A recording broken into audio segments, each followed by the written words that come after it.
Hello everyone, welcome to home science classes. Home science classes में आपका स्वागत है। कैसे हैं आप? आशा करती हूँ अच्छे होंगे, खुश होंगे, मस्त होंगे और पढ़ाई कर रहे होंगे।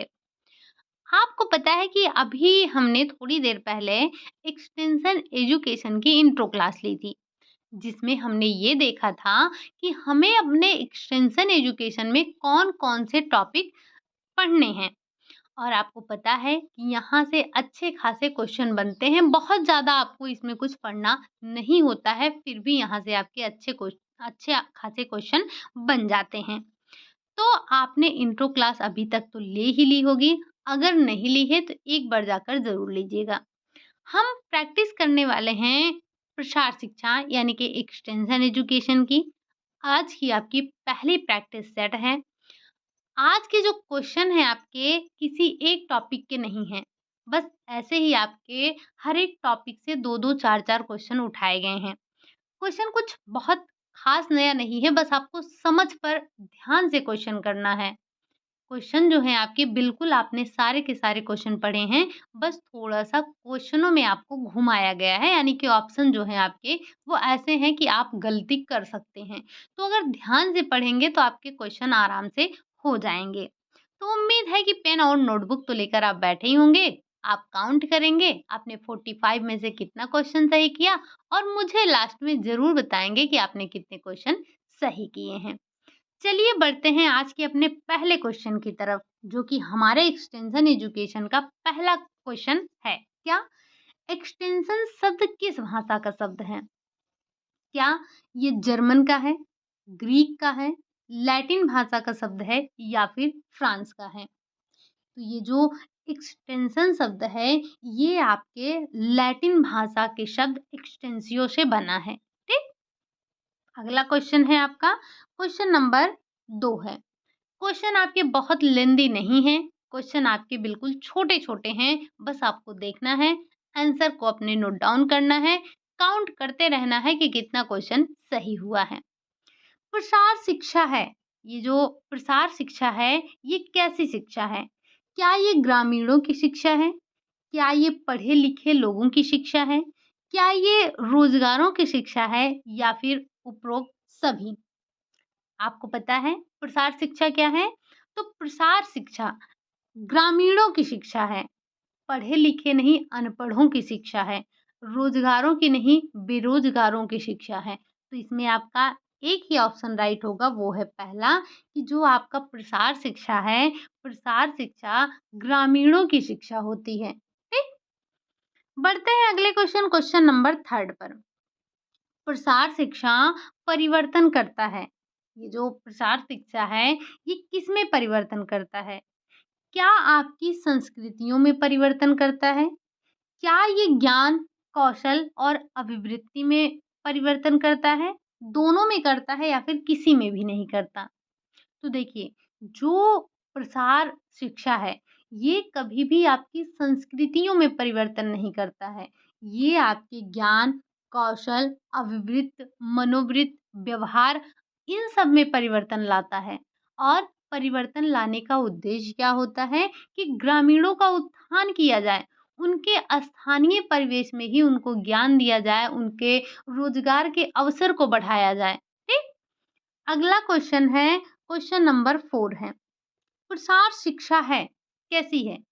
संस्थानों में दी जाने वाली शिक्षा है, निरंतर चलने वाली शिक्षा है, नियमों में बाँध कर दी जाने वाली शिक्षा है या फिर उपरोक्त सभी?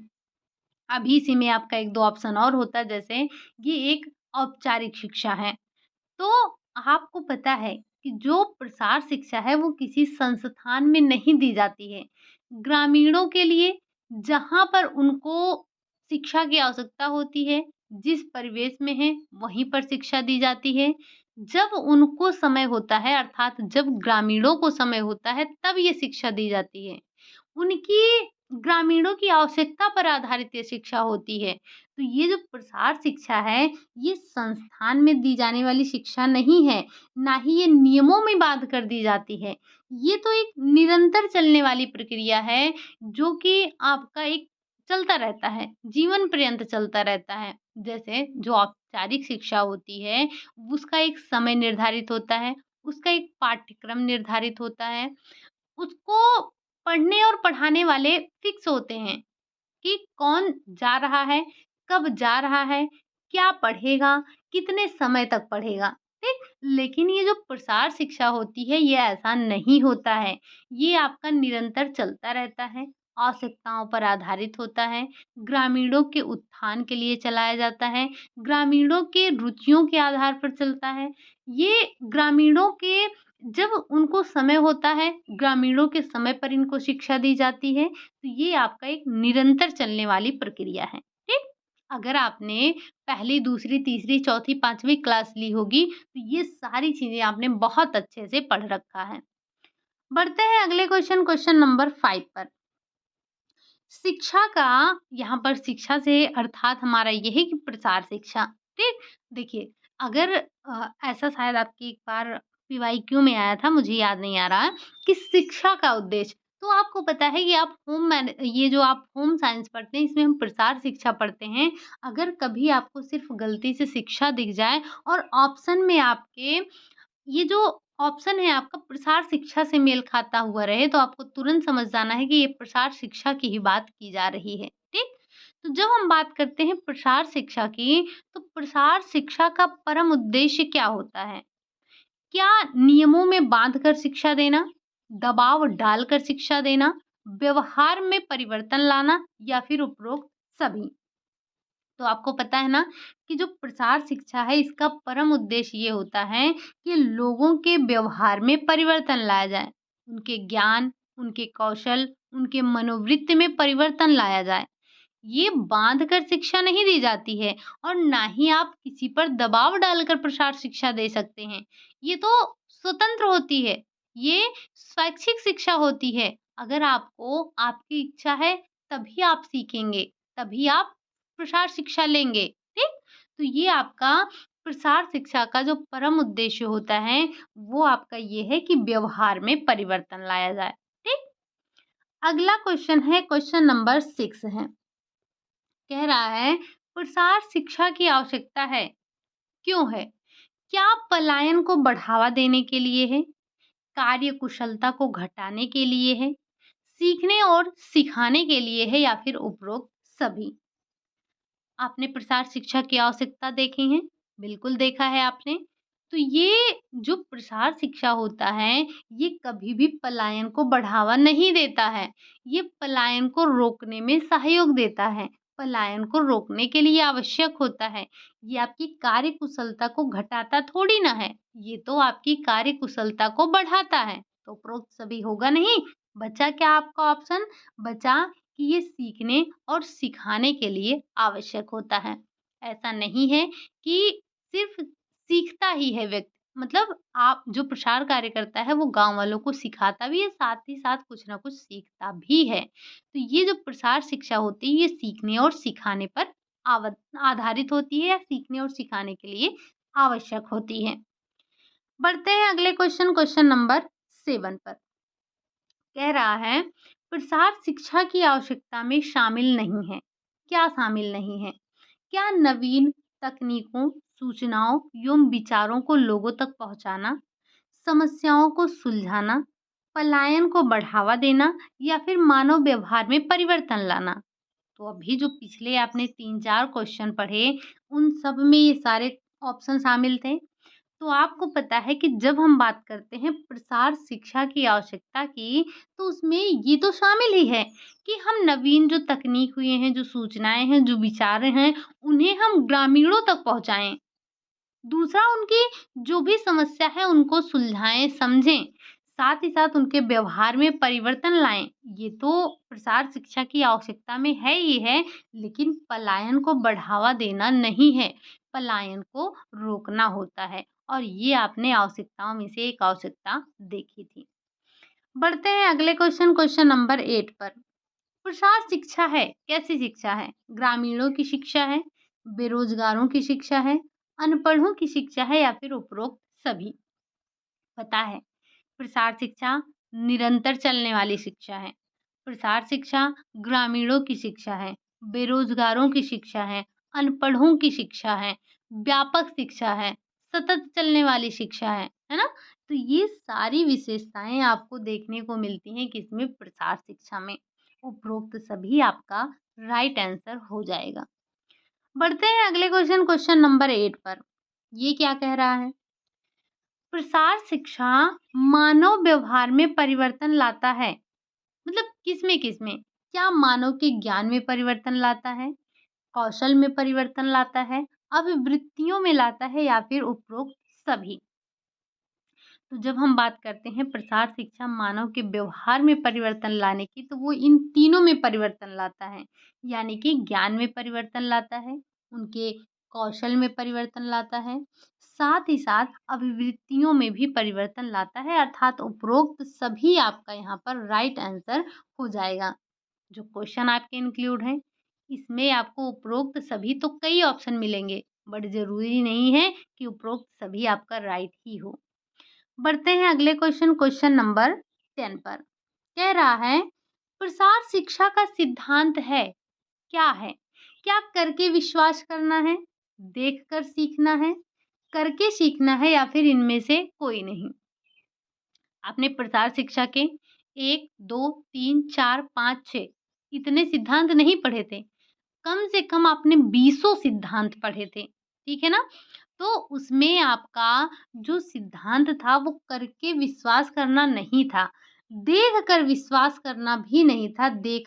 सॉरी, ये आपका जो है करके सीखने का सिद्धांत था। यही आपका एक होता है कि हम करके सीखते हैं और देख कर हम विश्वास करते हैं, ठीक? ये थोड़ा-सा उल्टा हो गया है। बाकी आपका जो प्रसार शिक्षा का सिद्धांत है, वो यही है क्या कि जब व्यक्ति करता है तब सीखता है, यानी कि वो करके सीखता है। प्रसार शिक्षा क्या है? करके सीखने का सिद्धांत है, देखकर विश्वास करने का सिद्धांत है, अनपढ़ों का सिद्धांत है, स्वयं की सहायता स्वयं करने का सिद्धांत है, साथ ही साथ ये स्वैच्छिक सिद्धांत है। जब व्यक्ति को इच्छा होगी तभी वो सीखेगा। रुचियों पर आधारित है। ये कई विशेषताएँ सिद्धांत, दर्शन। अच्छा, आप जब दर्शन, सिद्धांत, विशेषताएँ बात करते हैं तो सब इसी में घुमा-फिरा कर आ जाते हैं। तो ऐसा आपको कुछ अ, ये नहीं होना चाहिए कि अरे! हमने तो ये सिद्धांत में पढ़ा था, विशेषता में कैसे आ गया? या हमने तो ये दर्शन में पढ़ा था, सिद्धांत में कैसे आ गया? नहीं, ज़रा भी आपको भ्रमित होने की आवश्यकता नहीं है। बढ़ते हैं अगले क्वेश्चन नंबर 11 पर। कह रहा है प्रसार शिक्षा एक शैक्षिक प्रक्रिया है जिसमें लोगों के परिवर्तन किया जाता है। किसमें? संस्कृतियों में, परिवेश में, अभिवृत्ति तथा कौशल में या फिर इनमें से कोई नहीं। तो देखिए, प्रसार शिक्षा कभी भी आपकी संस्कृतियों में परिवर्तन नहीं लाता है। वो आपके परिवेश में नहीं, बल्कि वो तो आपके परिवेश में रहकर ही आपको शिक्षा देने का कार्य करता है। आपका जो स्थानीय संसाधन है उसका उपयोग करना सिखाता है। तो होता क्या है कि ये जो आपका प्रसार शिक्षा है, ये एक शैक्षिक प्रक्रिया है। इसमें लोगों के अभिवृत्तियों और कौशल में परिवर्तन लाया जाता है, उनके व्यवहार में परिवर्तन लाया जाता है, उनके ज्ञान में परिवर्तन लाया जाता है। ठीक? बढ़ते हैं अगले क्वेश्चन नंबर 12 पर। क्या कह रहा है? प्रसार शिक्षा क्वेश्चन नंबर 12 कह रहा है कि प्रसार शिक्षा किसके सिद्धांत पर कार्य करता है? क्या ये देखकर सीखने के सिद्धांत पर कार्य करता है? कार्य के प्रति आरुचि के सिद्धांत पर कार्य करता है? स्वयं की सहायता के सिद्धांत पर कार्य करता है या फिर इनमें से कोई नहीं? तो आपने सुना होगा कि एक कहावत सुनी होगी, लोग कहते हैं कि जो अपनी सहायता करते हैं, भगवान भी उन्हीं की सहायता करते हैं। तो ये जो प्रसार शिक्षा है, ये स्वयं की सहायता के सिद्धांत पर कार्य करता है। ठीक? अगला क्वेश्चन है, क्वेश्चन नंबर 13 है। प्रसार शिक्षा किसके लोगों के कल्याण तथा खुशी के लिए कार्य करता है? मतलब कैसे? क्या लोगों से अलग होकर लोगों के कल्याण और खुशी के लिए कार्य करता है? लोगों को एक दूसरे के प्रति भड़काकर लोगों के कल्याण के लिए कार्य करता है? कि मतलब हम लोगों को एक दूसरे के प्रति भड़काएँगे तब लोगों का कल्याण होगा, या लोगों के साथ मिलकर लोगों के कल्याण तथा खुशी के लिए कार्य करता है या फिर इनमें से कोई नहीं? क्वेश्चन को थोड़ा ध्यान से पढ़िएगा, क्वेश्चन कह क्या रहा है? क्वेश्चन ये कह रहा है कि अगर प्रसार शिक्षा जो है, वो किस तरह से लोगों के कल्याण और खुशी के लिए कार्य करता है? क्या एक-दूसरे को आपस में भिड़ंत करा के या लोगों को एक-दूसरे से पृथक करके या लोगों के साथ मिलकर? तो ये जो आपका प्रसार शिक्षा है, ये सहयोग की भावना पर आधारित होता है। ये लोगों के साथ मिलकर लोगों के ही कल्याण के लिए लोगों के कल्याण और खुशी के लिए कार्य करता है और आपको पता है कि प्रसार शिक्षा में सबसे बड़ा संसाधन लोगों को ही माना गया है, लोग होते हैं। लोग मतलब जो लोग कैसे कहते नहीं हैं कि ग्रामीण लोग, ये गाँव के लोग, ऐसे। अगला क्वेश्चन है, क्वेश्चन नंबर 14 है। प्रसार शिक्षा में सबसे बड़ा संसाधन क्या है? अभी-अभी हमने बताया कि लोग सबसे बड़े संसाधन हैं।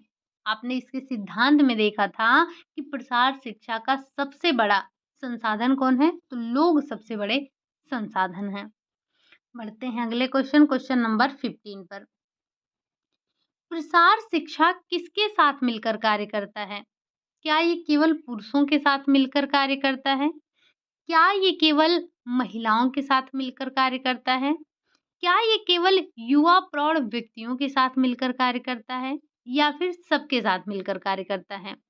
तो ध्यान रखिएगा, ये जो प्रसार शिक्षा होता है, ये ना केवल पुरुष, ना केवल महिला, ना केवल प्रौढ़ व्यक्ति, ये सभी के साथ मिलकर कार्य करता है। ठीक? इसमें कोई भेदभाव नहीं होता और आपने इसके सिद्धांत में पढ़ा था कि प्रसार शिक्षा सभी के लिए शिक्षा होती है।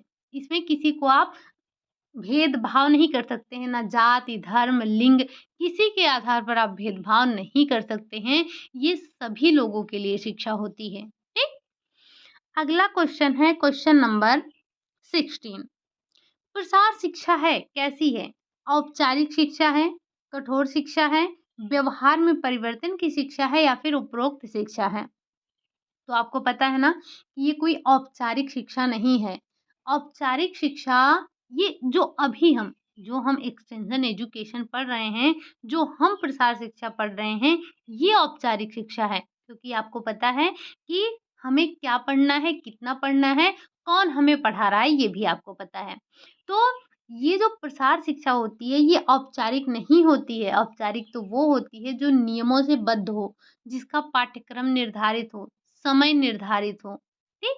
लेकिन ये आपका अनौपचारिक है, कठोर भी नहीं होती है। प्रसार शिक्षा या प्रसार शिक्षक दोनों में लचीलापन होना चाहिए। जो प्रसार शिक्षक है वो भी लचीलापन हो उसमें और जो हमारी प्रसार शिक्षा है उसमें लचीलापन होना चाहिए। तो कठोर भी नहीं होगा। ये जो व्यवहार में परिवर्तन है, ये ही प्रसार शिक्षा है। प्रसार शिक्षा क्या है? व्यवहार में परिवर्तन, ज्ञान में परिवर्तन, बुद्धि में परिवर्तन, कौशल में परिवर्तन, लचीली शिक्षा, अनौपचारिक शिक्षा, सतत चलने वाली प्रक्रिया, व्यापक प्रक्रिया, लोगों के लिए, सभी लोगों के लिए शिक्षा, लोग सबसे बड़ा संसाधन, साथ ही साथ रुचियों का सिद्धांत, रुचि पर आधारित स्वैच्छिक शिक्षा, ये सब इसकी विशेषताएँ। आप कितनी विशेषता पढ़ चुके हैं? अभी ही हमने आपको कम से कम बीसों विशेषताएँ बता दी जब से हम पढ़ रहे हैं। ठीक? चलिए, अगला क्वेश्चन है, क्वेश्चन नंबर 17। प्रसार शिक्षा होनी चाहिए कैसी? सतत चलने वाली, लचीली, परिवर्तनशील, उपरोक्त सभी। तो हमें पता है ना कि जो प्रसार शिक्षा हो वो लचीली हो, हम इसे मॉडिफाई कर सकें, परिवर्तनशील हो। अगर हम लचीली और परिवर्तनशील रखते हैं, दोनों एक ही होता है। ये निरंतर, लगातार, सतत चलने वाली प्रक्रिया हो, तो उपरोक्त सभी आपका राइट आंसर हो जाएगा। ठीक? अगला क्वेश्चन है, क्वेश्चन नंबर 18। किसी भी कार्यक्रम को सफल बनाने के लिए आवश्यकता होती है लोगों में भेदभाव करना, लोगों में पृथक्करण करना, लोगों की सहभागिता या फिर उपरोक्त सभी। तो अगर कोई कार्यक्रम चलाया जा रहा है, तो उसकी सफलता के लिए सबसे ज़्यादा जो आवश्यक होता है, वो लोगों की सहभागिता होती है, कि लोग कितने सहभागी हैं। अगर आप कहीं पर किसी गाँव में कुछ सिखाने गए हैं, तो सबसे ज़्यादा इम्पोर्टेंट हो जाता है आपके लिए सहयोग लोगों का। अगर लोग आपके साथ सहयोग नहीं करेंगे, तो आप चीज़ों को नहीं सिखा पाएँगे, ठीक? पृथक्करण, भेदभाव ये सब नहीं मांगता है प्रसार शिक्षा। प्रसार शिक्षा में पृथक्करण, भेदभाव हमने अभी-अभी देखा कि किसी भी आधार पर आप भेदभाव नहीं कर सकते हैं, ना ही जात, धर्म, पंथ इन सब पर, ना ही लिंग, किसी भी आधार पर आप वर्गीकरण नहीं कर सकते हैं, इनका भेदभाव नहीं कर सकते हैं, लोगों को पृथक नहीं कर सकते हैं। ठीक? अगला क्वेश्चन है क्वेश्चन नंबर 19। प्रसार शिक्षा है केवल एक व्यक्ति के विकास, यानी कि प्रसार शिक्षा में क्या केवल एक व्यक्ति का विकास होता है, एक पुरुष का विकास होता है, एक महिला का विकास होता है या फिर पूरे परिवार का विकास होता है?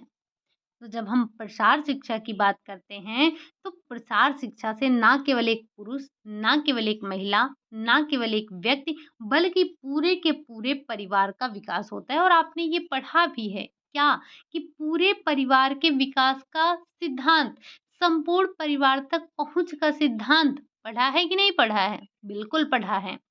बढ़ते हैं अगले क्वेश्चन, क्वेश्चन नंबर 20 पर।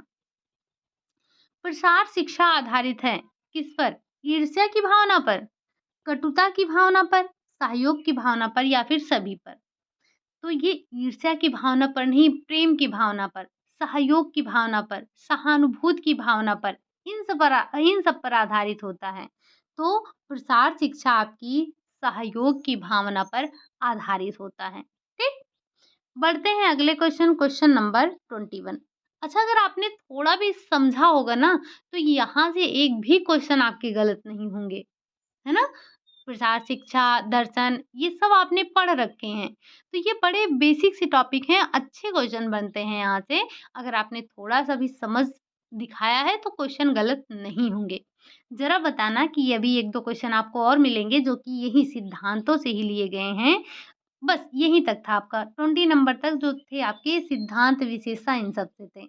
अब हम आगे और बढ़ते हैं। अच्छा हाँ, ये मत घबरा जाना कि हाय राम! ये तो आज पूरा एक्सटेंशन एजुकेशन एक साथ पढ़ लिया हमने। नहीं, बस कुछ ऐसे क्वेश्चन थे जो कि हमने उठाए हैं, ठीक? तो आपको मिक्स क्वेश्चन मिलते रहेंगे, मतलब 2-2, 3-3, 4-4 टॉपिक के ऐसे क्वेश्चन मिलते रहेंगे। बात कर लेते हैं प्रसार काम में जुड़े लोगों को हम क्या कहते हैं? शिक्षक, शिक्षार्थी, प्रसार कार्यकर्ता या फिर प्रसार गाइड? तो जो आपके प्रसार कार्य में लोग लगे हुए लोग होते हैं, उनको हम प्रसार कार्यकर्ता के नाम से जानते हैं।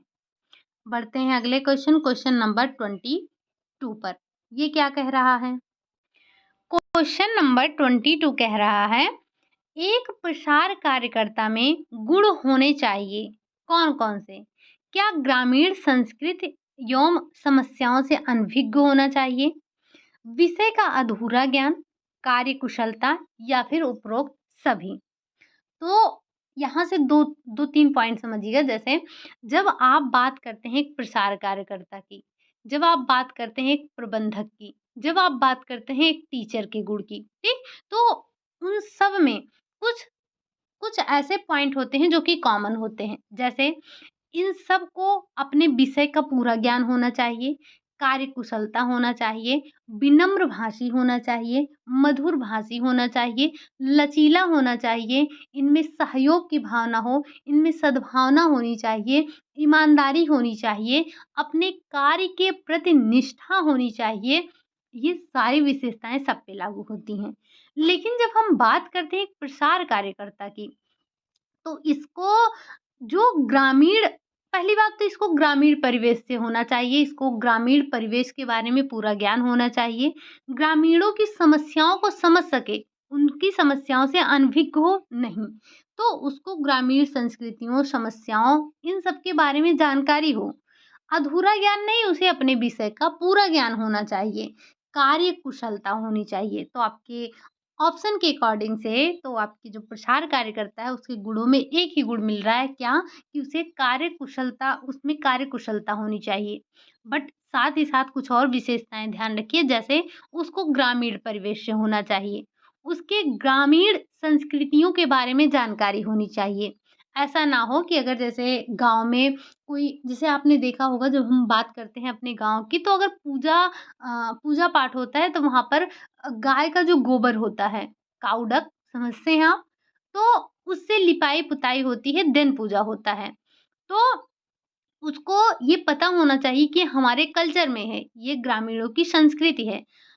साथ ही साथ ग्रामीणों की समस्याएँ क्या हैं, ये सारा उसको पता होना चाहिए, अपने विषय का ज्ञान होना चाहिए, उसको अपने कार्य के प्रति निष्ठा होना चाहिए, उसे तकनीक का ज्ञान होना चाहिए, उसे उसमें कार्यकुशलता हो, ईमानदारी हो, कार्य के प्रति निष्ठा हो, ये सारी विशेषताएँ उसमें आपके होनी चाहिए और यहाँ पर ऑप्शन के अकॉर्डिंग आपको एक ही ऐसा ऑप्शन मिल रहा है जो कि राइट है। तो हम बढ़ चलते हैं अगले क्वेश्चन नंबर 23।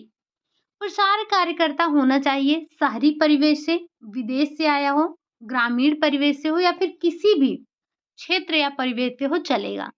तो अभी-अभी हमने देखा ना कि ग्रामीण जो एक प्रसार कार्यकर्ता है उसे ग्रामीण परिवेश से होना चाहिए।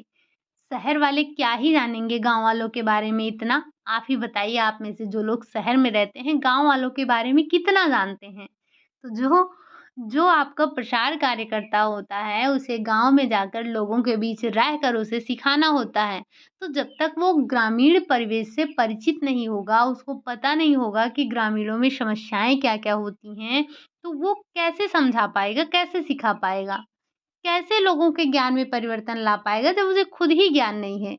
जब उसे तकनीक का ज्ञान ही नहीं है, तो वो कौन-सी तकनीक ले जाकर बताएगा?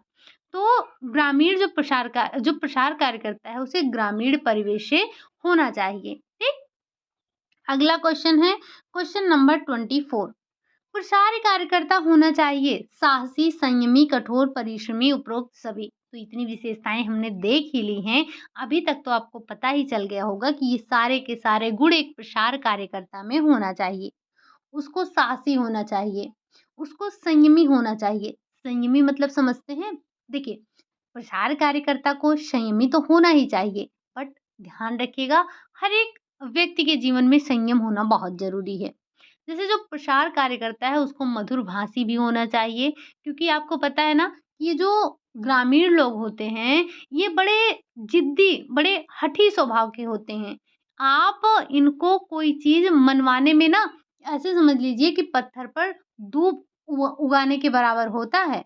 अगर गाँव में आप किसी भी चीज़ में परिवर्तन लाना चाहते हैं तो लोग इतनी आसानी से परिवर्तन नहीं आने देते हैं। आपने ये बहुत अच्छे से देखा होगा, ठीक?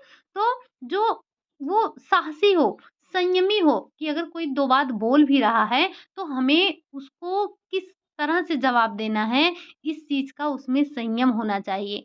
अपने कार्य के प्रति उसे निष्ठावान होना चाहिए, कठिन परिश्रम करने वाला होना चाहिए। तो अभी जाकर आपका उपरोक्त सभी राइट आंसर हुआ। ये तीनों विशेषताएँ आपकी प्रसार कार्यकर्ता के बारे में ही बताई गई हैं। बढ़ते हैं अगले क्वेश्चन नंबर 25। एक प्रसार कार्यकर्ता का स्वभाव कैसा होना चाहिए? जिद्दी, अड़ियल, विनम्र एवं मृदुभाषी या फिर कठोर? तो देखिए, यहाँ पर 4 विशेषताएँ बताई गई हैं। तो इसमें जो हमारा प्रसार कार्यकर्ता है, उसका स्वभाव विनम्र होना चाहिए, मृदुभाषी होना चाहिए। आपने देखा होगा कई लोग ऐसे होते हैं, वो मतलब कुछ अच्छा भी बोलेंगे तो ऐसा बोलते हैं कि बड़ा ही कड़वा लगता है।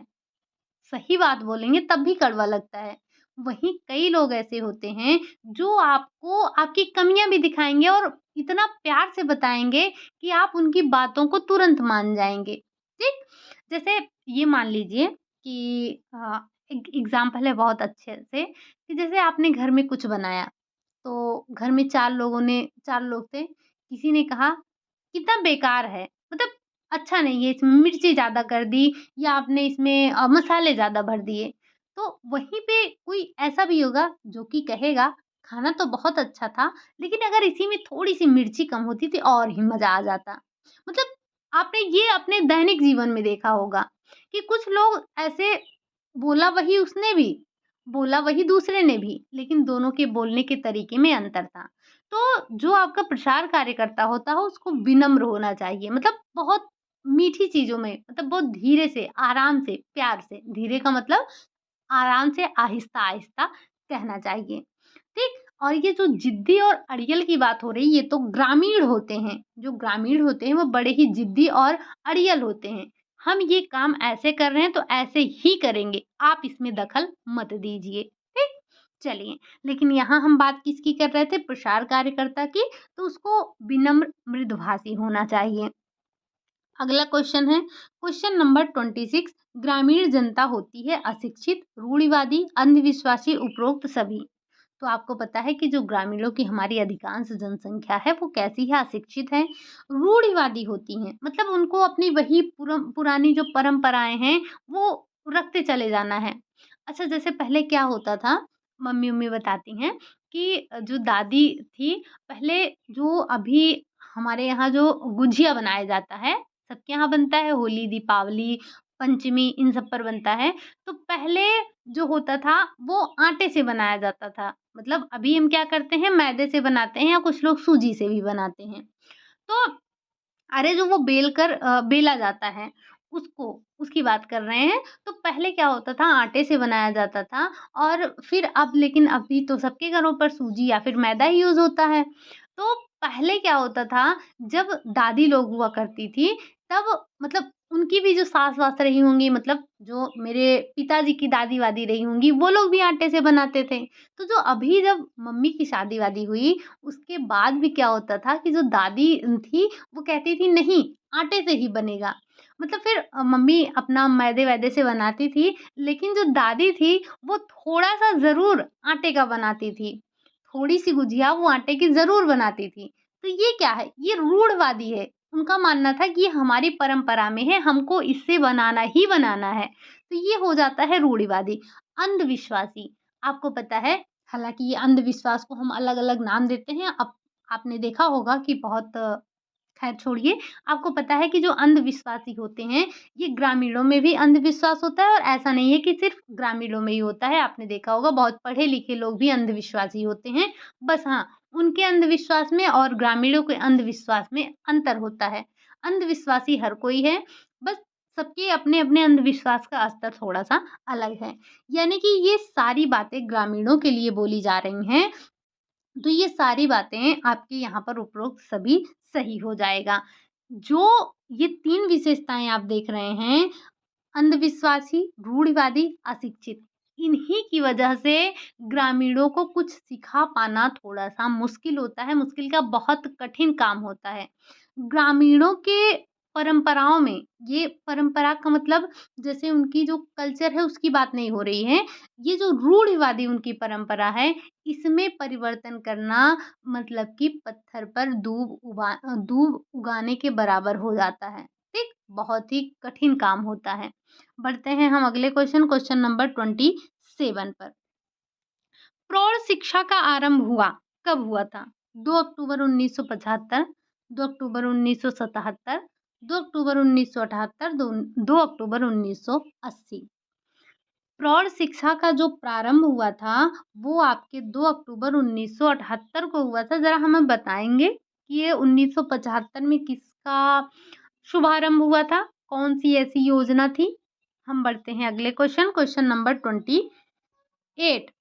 वैसे आज हमने आपसे कोई क्वेश्चन नहीं पूछा, आई थिंक ये आपका पहला क्वेश्चन था। और क्यों पूछा? क्योंकि अभी हमने जब अपना चाइल्ड डेवलपमेंट समाप्त किया था, तो भी हमने इसके बारे में ज़िक्र किया था। 1975 की एक ऐसा प्रोग्राम है जो कि बच्चों से संबंधित है, तो इसके बारे में हमने पहले भी ज़िक्र किया था, इसीलिए हमने क्वेश्चन पूछ लिया। बाकी अब हम बढ़ चलते हैं। ये अभी जो आपको 4-6 क्वेश्चन मिलेंगे, कौन से हैं?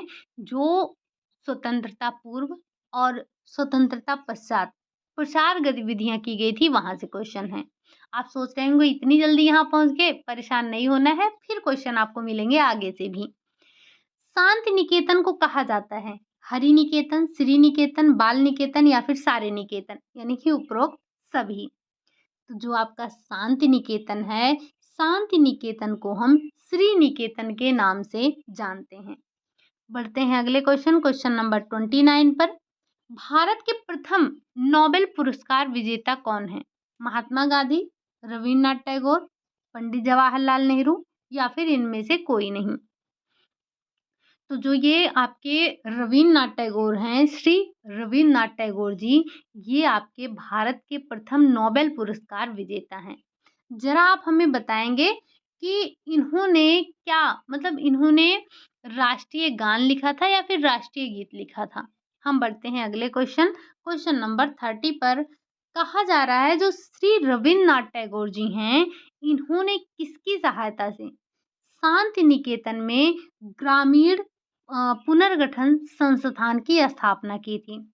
ये जो आपके श्री रविन्द्रनाथ टैगोर जी हैं, इन्होंने शांति निकेतन की स्थापना की थी और इसी में इन्होंने एक ग्रामीण पुनर्गठन संस्थान की स्थापना की, लेकिन उसमें किसकी हेल्प ली थी? क्या महात्मा गांधी जी की हेल्प ली, राजा राम मोहन राय की हेल्प ली, हेल्महर्ट्ज़ की सहायता ली, या फिर इनमें से कोई नहीं? तो जो आपके ग्रामीण पुनर्गठन संस्थान है, इसकी स्थापना के लिए इन्होंने हेल्महर्ट्ज़ का सहायता लिया था। किसने? श्री रविन्द्रनाथ टैगोर जी ने। ठीक। अगला क्वेश्चन है क्वेश्चन नंबर 31। कहा जा रहा है कि जो ये शांति निकेतन है, शांति निकेतन के बारे में आपने पहले पढ़ रखा है। जी हाँ, ये आपके स्वतंत्रता प्राप्ति के पहले की गई प्रसार गतिविधियों में आता है। शांति निकेतन में कार्यक्रम के मुख्य उद्देश्य थे क्या? ग्रामीण समस्याओं को समझना, लोगों में वास्तविक रुचि पैदा करना, ग्रामीणों के स्थानीय संसाधनों को ढूंढना और उन्हें विकसित करने में मदद करना। उपरोक्त सभी। तो क्या ये आपको प्रसार शिक्षा से मिलता नहीं दिख रहा है? प्रसार शिक्षा की विशेषताओं से? अगर आपने प्रसार शिक्षा के सिद्धांत, उद्देश्य, परिभाषा खैर छोड़िए, सिद्धांत, आवश्यकता, विशेषता और दर्शन, ये सारी चीजें पढ़ रखी हैं, तो इन्हीं से मेल खाते हुए आपको सारे उद्देश्य मिलते हैं, क्योंकि सबका उद्देश्य वही था कि ग्रामीणों का उत्थान किया जाए, ग्रामीणों का उत्थान करें। तो इन जो शांति निकेतन का उद्देश्य था, ये सारे उद्देश्य थे कि ग्रामीणों की समस्याओं को समझा जाए, ग्रामीण लोगों को वास्तविक उनमें रुचि जगाई जाए, ग्रामीणों के स्थानीय संसाधनों को ढूंढा जाए। आपने देखा होगा कि उनके स्थानीय परिवेश में ही उनके स्थानीय संसाधनों का उपयोग करके उनको उनके जीवन स्तर को उठाया जाए, उनके विकास में मदद की जाए। तो ये उपरोक्त सभी आपका राइट आंसर हो जाएगा। ठीक। बढ़ते हैं अगले क्वेश्चन नंबर 32 पर। नाम आपका फिर से आया। श्री रविन्द्रनाथ टैगोर ने हेल्महर्ट्ज़ के सहयोग से शांति निकेतन में पुनर्गठन, जो ग्रामीण पुनर्गठन संस्थान है, इसकी स्थापना कब की थी? क्या 1910 में की थी, 20 में की थी, 21 में की थी, या फिर 25 में की थी? तो जब हम बात करते हैं कि श्री रविन्द्रनाथ टैगोर ने जो अपने मतलब हेल्महर्ट्ज़ के सहयोग से जो ग्रामीण पुनर्गठन संस्थान की स्थापना की थी, वो 1921 में की थी। ठीक। कब की थी? 21 में। बढ़ते हैं अगले क्वेश्चन नंबर 33 जब हम बात करते हैं क्वेश्चन नंबर 33 की, तो इसमें आता है आपका बहुत ही बेसिक सा क्वेश्चन, क्या कि स्वतंत्रता प्राप्ति से पूर्व किए जाने वाले प्रसार गतिविधियों में शामिल हैं कौन? शांति निकेतन, गुड़गांव परियोजना, फिरका विकास योजना, या फिर उपरोक्त सभी? तो आपको पता है ना, ये तीनों की तीनों योजनाएं जो हैं आपके स्वतंत्रता पूर्व की हैं, यानी कि उपरोक्त सभी आपका राइट आंसर हो जाएगा। बढ़ते हैं अगले क्वेश्चन नंबर 34 पर। स्वतंत्रता प्राप्ति के पूर्व किए जाने वाले प्रसार गतिविधियों में शामिल नहीं है कौन? क्या आदर्श सेवा संघ नहीं है, भारतीय समाज सेवक नहीं है, इटावा पायलट प्रोजेक्ट नहीं है, या फिर भारतीय ग्राम सेवा नहीं है? तो इसमें से आपका एक ही ऐसा है जो कि स्वतंत्रता पूर्व की जो गतिविधियां की गई थी उसमें शामिल नहीं है, तो वो है आपका इटावा पायलट प्रोजेक्ट। ये स्वतंत्रता प्राप्ति के पश्चात किया गया था। प्रसार गतिविधियां जो की गई थी, ये स्वतंत्रता प्राप्ति के पश्चात की हैं। बढ़ते हैं अगले क्वेश्चन नंबर 35 पर। स्वतंत्रता प्राप्ति के पश्चात किए जाने वाले गतिविधियों में शामिल नहीं है कौन? नहीं है। नीलो खेड़ी योजना नहीं है, सर्वोदय नहीं है, मारथंडम नहीं है, या फिर इटावा पायलट प्रोजेक्ट नहीं है? तो आपने अभी अभी नाम सुना था, क्या जो आपके स्वतंत्रता प्राप्ति के पश्चात किए जाने वाले प्रसार गतिविधियां थी, उसमें आपका नीलो खेड़ी योजना तो था ही, ये स्वतंत्रता के समय जो पाकिस्तान से जो लोग आए थे उनको बसाने के लिए ही ये कार्यक्रम था। कौन? नीलो खेड़ी विकास कार्यक्रम। लेकिन यहाँ पर आपको बताना है जो ये मार्तंडम योजना है ये आपके स्वतंत्रता प्राप्ति के पूर्व किए जाने वाले प्रसार गतिविधियों में आता है, ना कि बाद के प्रसार गतिविधियों में। ठीक। अगला क्वेश्चन है क्वेश्चन नंबर 36। फिरका विकास योजना का शुभारंभ कहाँ हुआ था? बिहार में, पंजाब में, मद्रास में या फिर उत्तर प्रदेश? आपको पता होगा मद्रास में हुआ था अगर आपने थियरी के क्लासेस ली हैं तो, अदरवाइज तुक्का लगाने से काम नहीं होगा। आप हमें बताइए कि ये जो फिरका विकास योजना है क्या है? स्वतंत्रता के पूर्व का है या फिर स्वतंत्रता के बाद का है? बड़ा आसान है, अगर आपको ये समय याद होगा कि फिरका विकास योजना का शुभारंभ कब हुआ था, तब तो आप बता लेंगे कि पहले का है या बाद का है। हम बढ़ते हैं अगले क्वेश्चन की तरफ, जरा हमें बताना कि ये था क्या। फिरका विकास योजना का शुभारंभ कब हुआ? 40 में 1900, 45 में 1900, 46 में 1900 या फिर 1948 में? तो ये जो आपका फिरका विकास योजना का शुभारंभ हुआ था, ये आपका स्वतंत्रता प्राप्ति के पहले की योजना थी। और इसका जो ये जो आपका योजना चलाई गई थी, कब चलाई गई थी? 1946 में, मद्रास में। बढ़ते हैं अगले क्वेश्चन, क्वेश्चन नंबर 38। मार्तंडम परियोजना के प्रणेता कौन थे? महात्मा गांधी, रविन्द्रनाथ टैगोर, स्पेंसर हेच या फिर इनमें से कोई नहीं? तो नाम तो आपको याद ही होगा क्या, कि जो आपके स्पेंसर हेच हैं, इन्होंने ही मार्तंडम योजना की प्रणेता इन्हीं को माना जाता है। रविन्द्रनाथ टैगोर का आपने देखा शांति निकेतन था। जरा ये महात्मा गांधी का बता दीजिए कि इन्होंने कौन सी योजना चलाई थी या किसमें योगदान दिया था। बढ़ते हैं अगले क्वेश्चन, क्वेश्चन नंबर 39 पर। डॉक्टर स्पेंसर हेच हैं, कौन है? क्या ये कोई मनोवैज्ञानिक हैं, कोई भूगोलवेत्ता हैं, कृषि विशेषज्ञ हैं या फिर जंतु विशेषज्ञ हैं? तो ये जो आपके डॉक्टर स्पेंसर हेच हैं, ये आपके एक कृषि विशेषज्ञ हैं। क्या हैं? ये आपके एक कृषि विशेषज्ञ हैं। बढ़ते हैं अगले क्वेश्चन, क्वेश्चन नंबर 40 पर। भारतीय ग्राम सेवक की स्थापना कब की गई थी? 1940, 42, 45 या फिर 48? तो आपको पता है कि ये 45 में की गई थी और ये एक स्वतंत्रता पूर्व प्रसार गतिविधियों में शामिल है। ठीक। बढ़ते हैं अगला क्वेश्चन, क्वेश्चन नंबर 41। भारतीय ग्राम सेवक के अग्रणी प्रणेता कौन थे? क्या मिस्टर आर्थर टी मोशन थे, श्री वी.एन. गुप्ता थे या फिर दोनों थे? तो इन दोनों ने ही मिलकर ग्रामीण भारतीय ग्राम सेवक के जो अग्रणी नेता माने जाते हैं, यही दोनों माने जाते हैं। कौन? मिस्टर आर्थर टी मोशन और वी.एन. गुप्ता। आपके नाम ध्यान रखेंगे। बढ़ते हैं अगले क्वेश्चन, क्वेश्चन नंबर 42 पर। एक कथन है, एक परिभाषा नहीं, एक कथन है, किसके द्वारा कहा गया है ये आप बताएंगे। क्या है? कि भारत गांव का देश है। भारत क्या है? गांव का देश है। जब तक गांव का विकास नहीं होगा तब तक भारत का विकास नहीं होगा, यानी कि भारत का विकास एक कोरी कल्पना बनकर रह जाएगी। ये कथन आपका किसका है? रविन्द्रनाथ टैगोर ने ये बोला था, पंडित जवाहरलाल नेहरू ने ये बोला था, महात्मा गांधी ने ये बोला था या फिर राजा राम मोहन राय ने बोला था? तो बड़ी ही इम्पोर्टेंट परिभाषा है, जो कि कथन है जो कि महात्मा गांधी के द्वारा बोला गया था। इन्होंने कहा कि जो भारत है हमारा, भारत गांव का देश है और भारत ये गांव का विकास जब तक आप नहीं करेंगे तब तक भारत की जो विकास की कल्पना है वो सिर्फ मात्र एक कोरी कल्पना बनकर रह जाएगी। तो इसके लिए जरूरी है कि गांव का विकास किया जाए। ठीक है। बढ़ते हैं अगले क्वेश्चन, क्वेश्चन नंबर 43 पर।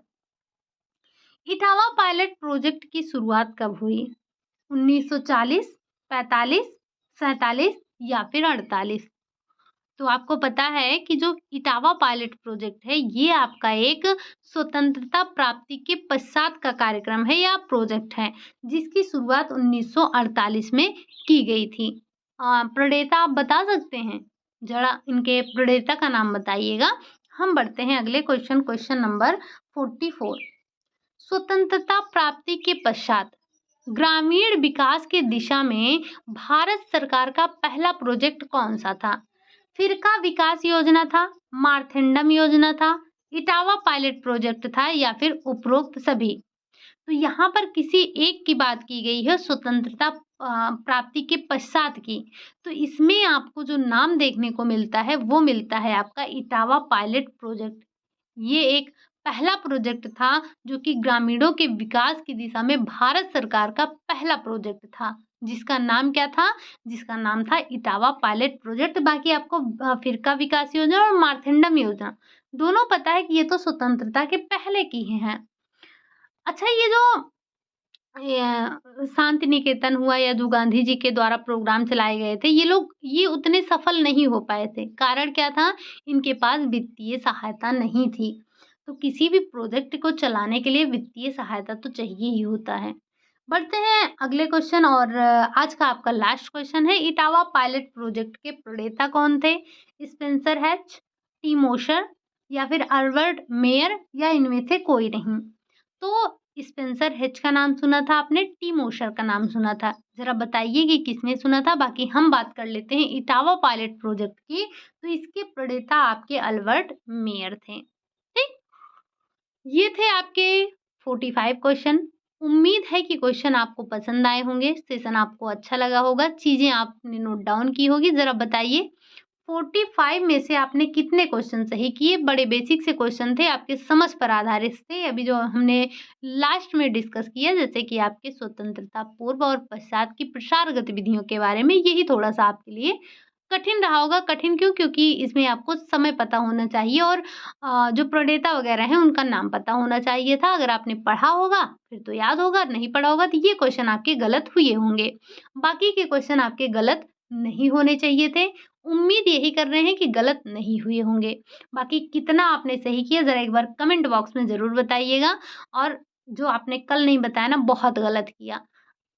हमने आपको कहा था ना कि सबका कमेंट आना चाहिए, लेकिन आया नहीं। ये बहुत गलत बात है, अच्छी बात नहीं है। लेकिन आज आज के आज ज़रूर बता दीजिए कि आपने 45 में से कितने क्वेश्चन सही किए हैं, ठीक? बाकी आज के लिए यही इतना रखते हैं। क्लास आपको कैसी लगी? अगर अच्छी लगी हो तो लाइक कर दीजिएगा। पहले तो मैं बोलती नहीं हूँ लाइक करने को। अब अभी तक आप अगर रुके हैं इसका मतलब आपका जो क्लास है आपको काम की लगी है। अगर अच्छी लगी है तो लाइक कर दीजिए। चैनल पर पहली बार आए हैं तो सब्सक्राइब भी कर लीजिएगा। साथ ही साथ जो हमने आपसे 1-2 क्वेश्चन पूछे हैं, क्वेश्चनों की संख्या आपकी बहुत नहीं थी क्योंकि आज हम पहले दिन प्रैक्टिस कर रहे हैं। जैसे-जैसे हमारे प्रैक्टिस सेट का नंबर बढ़ेगा वैसे आपके क्वेश्चनों का भी नंबर बढ़ता चला जाएगा। तो उम्मीद है कि आप रिवीजन वगैरह तो कर ही रहे होंगे, ठीक? जो क्वेश्चन हमने 1-2 पूछे हैं उनका जवाब भी दे दीजिएगा। साथ ही साथ हमें ये भी बता दीजिएगा कि आपने कितने क्वेश्चन सही किए हैं। बाकी मिलते हैं आपसे नेक्स्ट क्लास में। तब तक के लिए खुश रहिए, मस्त रहिए और थियरी की क्लासेस का रिवीजन ज़रूर करते रहिए। अपना ध्यान रखिए, प्रैक्टिस बुक कोई ना कोई ज़रूर ले लीजिए, ठीक? चलिए, बाय बाय, टेक केयर।